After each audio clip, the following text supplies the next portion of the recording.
মাহমুদ, সূচনা বক্তব্য নিয়ে আপনার কাছে কি কি তথ্য আছে বিস্তারিত জানাবেন। যাতে আপনাকে ধন্যবাদ জানাচ্ছি। একটু আগে চিফ প্রসিকিউটর তাজুল ইসলাম কিন্তু এই সূচনা বক্তব্য শুরু করেছেন আবু সাইদ হত্যা মামলায়, এবং তিনি তার বক্তব্যে যে ঘটনাটি ঘটেছিল গত বছরের 16ই জুলাই সেই ঘটনার প্রেক্ষাপট এবং কিভাবে নিরস্ত্র আবু সাইদকে হত্যা করা হয়েছিল সেই বিষয়গুলো কিন্তু তার বক্তব্যে তুলে ধরছেন।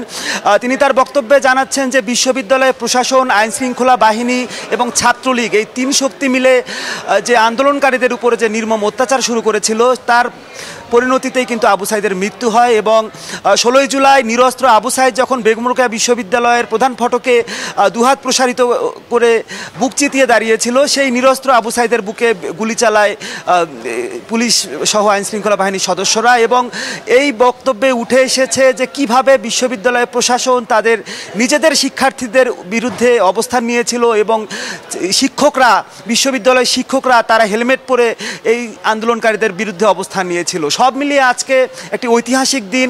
আবু সাইদ শহীদ হওয়ার পরে এই আন্দোলন কিন্তু সারা বাংলাদেশে বেগবান হয় এবং ফ্যাসিস্ট বিরোধী যে শক্তির যে প্রকাশ ঘটে তার প্রেক্ষিতে কিন্তু ফ্যাসিস্ট হাসিনা সরকারের পতন হয় এবং শেখ হাসিনা দেশ ছেড়ে পালিয়ে যেতে বাধ্য হন। এই মামলায় মোট 30 জন আসামি রয়েছেন। বেগম রোকেয়া বিশ্ববিদ্যালয়ের ভিসি এবং রংপুর মেট্রোপলিটনের কমিশনার সহ 24 জন পলাতক রয়েছেন, যদিও একজন ভারতে গ্রেপ্তার হয়েছেন 2 দিন আগে।